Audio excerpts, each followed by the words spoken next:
Welcome back to Sledgehammer Horror, guys. I am Ken Sledge, and today I am so pleased to announce that I have, from Sometimes They Come Back, Dolly Dearest, just to name a couple, Chris Demetral. Chris, how you doing today, brother?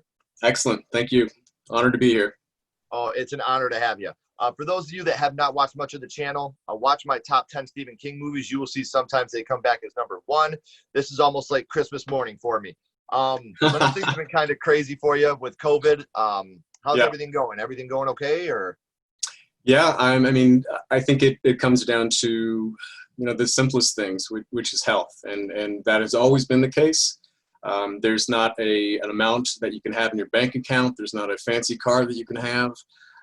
There's not a job you can chase. It always comes down to health. So to have my beautiful wife and amazing daughter to be healthy, and for me to be healthy, I'm doing great. No complaints. This is a moment in history that's definitely going to change us, hopefully for the better. But again, I'm going to circle it back to the most important thing is health. I'm so blessed and thankful to be doing well. And I'm so glad to hear that your priorities are straight. Like you said, the wife, the kids, there's definitely nothing more important than that. The money in the bank, that'll come and go, but the family, that's definitely most important. So it's really cool to hear that. Yep, absolutely. And we were talking before about how 2020 you were going to start getting back into conventions, but obviously the COVID strike happened. Hopefully 2021 we can get out there and meet you in person. Can you give me a little bit about what's going on with that, how you're doing with all that? Yeah, so I had always loved doing cons. I hadn't done them in years, and Alistair, who's my conventions manager, just connected with me in 2019 and said, would you be interested in heading back out? And I had not done it in a while, but I was excited to get out there and spread the fun and the joy. Everybody who's not been to a con, I just try to describe what a fun and exciting and positive place it is. It's a theme park. Everybody's in a good mood. Everybody's behaving. And it really doesn't matter what your background is or anything about you. Everyone's just coming together and it's all love. So, and that's something I've talked about too on the channel is horror movies. It's a family once you get into the horror thing, man. And everybody is so supportive of everybody else. And you go out to cons and you got all these people that are dressed like Jason and Freddy, but they're the kindest, sweetest people. I was lucky enough to go to a con when my son was about 6, and the amount of people that my son would just walk up to and be like, can I have a picture? They're like, oh yeah. And they pose with him. So you got the scariest people with the biggest hearts that are willing, and the guests that come that are willing to sit there all day and just sign and talk. And we appreciate you guys, because it's, like I said, it's a part of our childhood. So getting to meet you guys, it's so huge. So thank you. Hopefully at the end of 2020, beginning of 2021, when you get back out there, you'll be able to come to the Midwest and I'll be able to come meet you in person. I think that would be absolutely incredible. You guys, like he said, if you have not been to a horror con, it's so recommended. It's such a good time. Yep. It's unique. There's nothing else like it. And to your point, even just some of the costumes you see, it's like, I just appreciate how much time you spent on that amazing costume. Good for you. Yeah. I mean, as a horror fan, a science fiction fan, just a fan of film and television in general, it's exciting for me. So as an actor, I kind of blown away when more actors don't take advantage of that opportunity to give back and say thank you. You are literally nothing without your fans. So you need to love on them. You need to appreciate them. You need to say thank you. I am just so blown away by how much positive messages that I get on Instagram or Twitter and fan mail. Even today, I just got a letter from England the other day. Whenever you watch a TV show as an actor at home, it just feels like it is just you. It is impossible to imagine that show is going all around the world. So it was an honor and it was a blessing, and I sincerely enjoyed my time. With that being said, I think there's certain people who define themselves as an actor, like, I'm an actor. That is who I am. Sure. And I never felt that way. I worked very hard and I had an incredible amount of luck. Any actor who tells you that they didn't have a lot of luck is lying to you or clueless. Because, you know, you walk into that room, you know, with your script, hopefully memorized. But if you do not look like that character to the producers and the director, it doesn't matter. Right. And the proof's in the pudding, because how many times have you watched a TV show where you go, wow, that actor really looks right, but he or she is really bad. Right.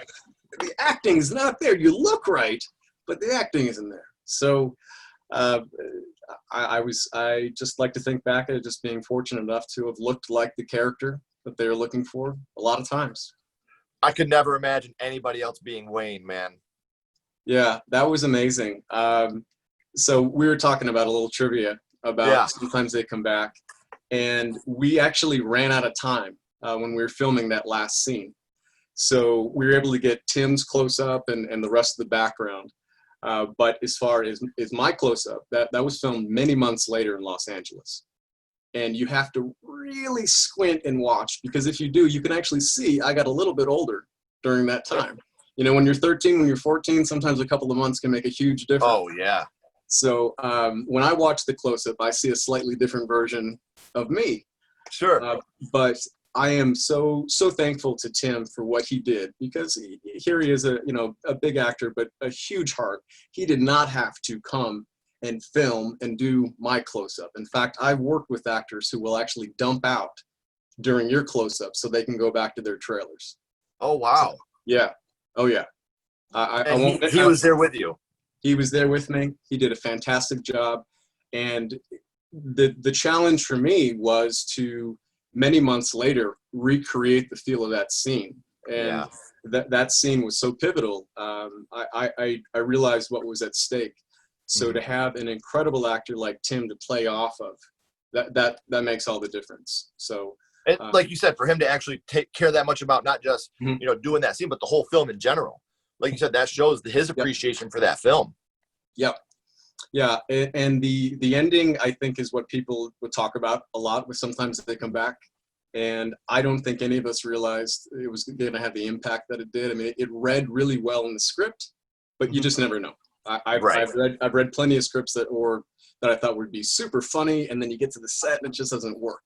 And then we read that script and it seemed to make sense, but when it all came together with the editing and with the music and with Tim's performance and the other actors, something really unique happened, something special happened, and I'm really honored to be part of that. Oh man, transferring up from Milford, man. Yeah. Well, and have you ever read the short story version of it? I have it downstairs right now. Yeah. Yep. So obviously a lot darker, that version, but unique and different. So I hope that the hardcore Stephen King fans allowed us to get a little creative, soften it a little bit, put some more smiles at the end of it. And what a lot of people don't realize is your version was a made-for-TV movie. Right. I mean, this wasn't something that could get a hard R rating. Correct. And for what it was, like I said, it's still my favorite. The story with it, the performances in it. One scene I talk about a lot is the one where Tim is watching the Godzilla, and it goes to the home movie of you guys playing, and then it cuts to the dramatic "Run, Jimmy, Run." Like, that scene to me really got me as a kid, man. Stephen King has a way to do that when it comes to movies, and even in the made-for-TV It, when Georgie's photo album starts going and you see the picture of Georgie and it winks, that type of thing has always got me when they put it to real life, because how many times have I been watching a home movie and now imagine that happening while I'm watching my own home movie? Yeah. So, well, I read an interesting bit of trivia too. I wasn't aware of this. So it comes back every 27 years. Is that right? Yep. So, and then Sometimes They Come Back, it was 27 years. 27 years. Yeah. Also, one of those weird things that happens while you're filming, I think they're 13 or 14, and your voice is changing. And the Run, Jimmy, Run does have a break in the voice as it goes to a higher register. And that was just something about being my age, but it actually kind of worked out. It works because it increases that fear that you have. Yeah. So appreciate you doing it, but we are here to talk about your first horror movie. And the first horror movie that really struck with you was? Oof, boy. Gremlins messed me up pretty bad. Yeah, yeah. And it's funny because you look back at Gremlins now, and especially now that we're older, it definitely is a horror comedy. Yes, But 100%. as a kid, there was a lot more horror than horror comedy. I mean, when they were bubbling up and ready to come out, I was ready to run. That was it. It was very difficult to stay in my seat during that portion. But horror is very interesting, right? Because if you do close your eyes, often your imagination comes up with something far scarier sometimes. Yes. So I'm like, all right, 6-year-old version of me is like, all right, we're gonna do this. We're gonna make it through this. We're gonna keep our eyes open. We're gonna focus. We're gonna eat popcorn. And we're gonna get to the next scene. So one thing I wanted to ask you, being an actor in a couple different horror films, how much different is it being on set on a horror film than it is watching it and a finished product? Like, do you still have that fear and anxiety when you're there of maybe some of the practical effects, or is it just kind of being on set, this is all fake, it's all different? So when we filmed Dolly Dearest, my character winds up, and spoiler alert, there's an explosion at the end. That doesn't give away too much. But there's an explosion at the end. And so there was a lot of pyrotechnics. And I remember being on set, and even the pyrotechnic guys, who were very talented, but they didn't really know how big a flame there was going to be and how big an explosion there was. So as an actor, there actually was a real bit of fear. Like, I'm running away from something that I don't know how big this darn thing could get.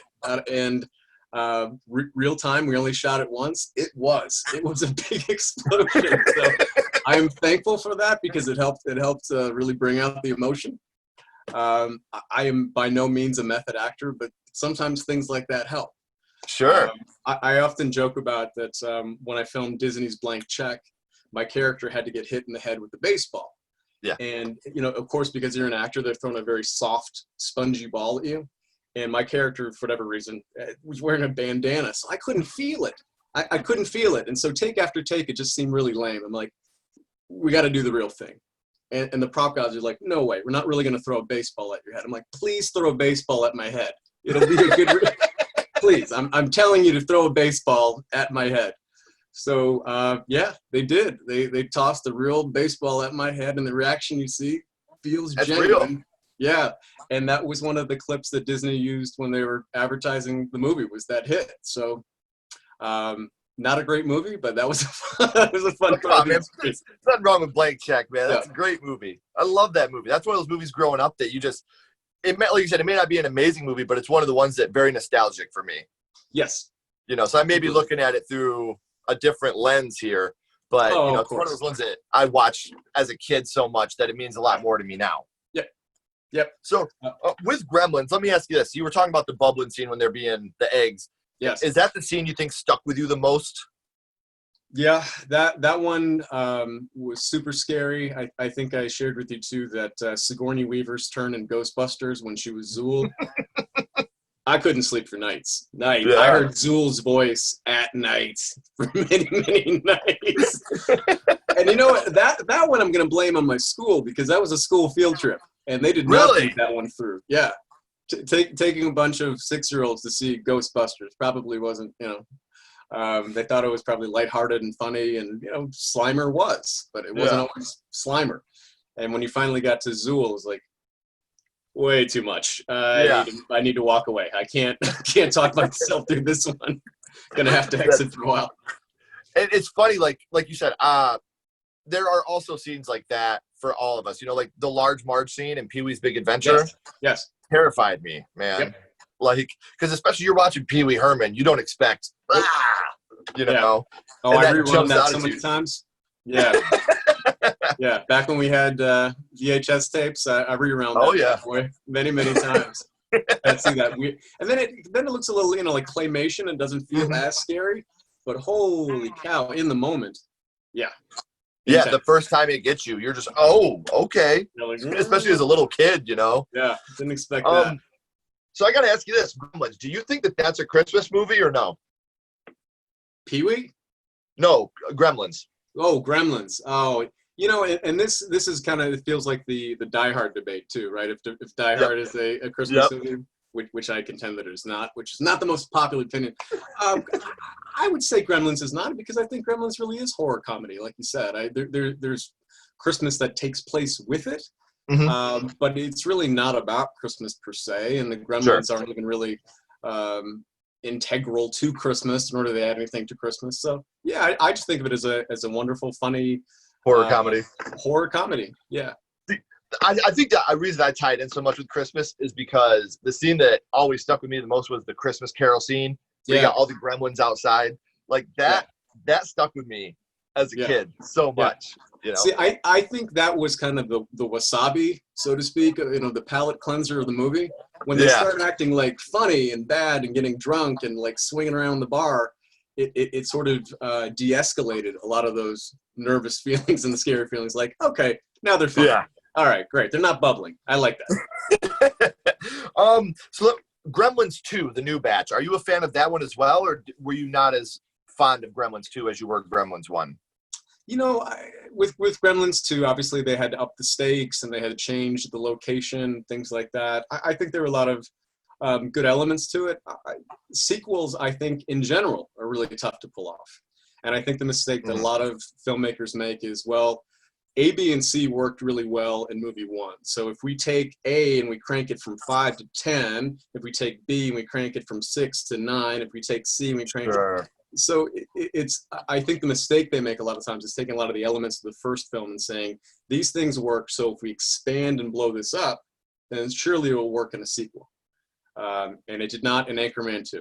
And it did not in Major League 2. Two of my least favorite sequels of all time, because I love the original film so much. Yeah, you said Anchorman and Major League 2? Yeah, I love Anchorman's probably my all-time favorite, just because it's so silly and wacky. And Major League, one of those movies as a guy where when the last run is scored and you get a little weepy at the end. At least I did. Yeah. I agree. Major League 2 was definitely a hard one to pull off because Major League 1 ended so well. Big baseball fan, Tigers guy. It's something that I'm definitely with you. So Major League, to me, I agree. Major League 2 had its funny moments, but it's nothing like the first one.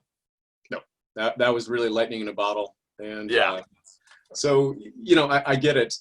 Is being a fan and as a fan of movies myself, we want to see those great characters again. We miss them. We want to hang out with them again. But sometimes just sequels just unfortunately can't pull it off. Right. So let me ask you this about Gremlins real quick. If you had to choose the one scene that you think, I don't want to say because they don't really have a lot of death scenes in that movie. So usually I ask about what people's favorite or most memorable kill was, but you don't really have much of that in Gremlins. So, see, that's a hard one to come up with. So let's say the scene, let's go with an extra scene. Another one, when you think about Gremlins, what's the first scene that pops into your head? I think, like most of our memories, you tend to think of things as happier and brighter as time goes on. Your memories of the bad things start to fade, and that's what we always think our 20s were great. No, they weren't. You actually were really stupid in your 20s. I know you think it was great, but you were a moron in your 20s. Yes. So to me, when I think of Gremlins now, I think of the magic as a kid of watching Gizmo and just thinking, I need this thing. I want this thing. I want this as my, yes. So I think that is the memory of the film for me too that stands out. It's just the wonder, the surprise, the excitement, very much like watching E.T., where you see this amazing creature come to life and you go, I want you to be my friend. You're gonna be my buddy now. I got to put some peanut butter cups on the ground to try to get you to come over to my house now. Yeah, absolutely. Well, did you know that they are doing a Gremlins animated show next year? Interesting. I heard it's going right to Netflix, but Howie Mandel just came out and said he's not reprising his role as Gizmo, which is kind of a bummer. But yeah, that's a shame. Yeah, I would like to see how that goes. I always end these episodes with a skull count. 0 being the worst, 5 being the best. Where would you rank Gremlins on your skull count? Ooh, boy. I'm gonna go with 4. I think it's very, very tough for a film to ever reach that 5 level. But I think if you really try to go back and think about what they were trying to do at the time, and all the different things they were trying to land as far as comedy and horror together. Very ambitious, and for that, I think it deserves incredibly higher marks. So yeah, obviously the further you go back in time, the more you see the special effects that kind of just look corny now, and you wonder how much more CGI could have tightened things up. But I think if you want to view it as a piece of when it came out and what they were trying to accomplish, and now retrospectively looking back and seeing how much they actually were able to do, and I think change the genre in some ways, and make it acceptable for horror to have more funny elements to it, I think that's pretty revolutionary. Yeah. And like you said, with Gremlins too, to me, I don't know if it started with Gremlins or Critters, but I always lump those two together. You know, I watched Gremlins first, so obviously to me it's Gremlins and then Critters. But those are, like you said, revolutionary films. Yep.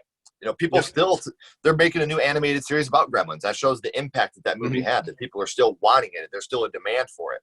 Right. So, yeah, it taps into part of our childhood, and we want to go back. Oh, absolutely. Yeah. Well, dude, again, I want to thank you so much. Don't go anywhere. I got a couple more questions for you. Everybody, thank you so much for watching. Chris, it's been a real honor. Remember, guys, stay what you are. Continue to talk horror, and we'll see you guys soon.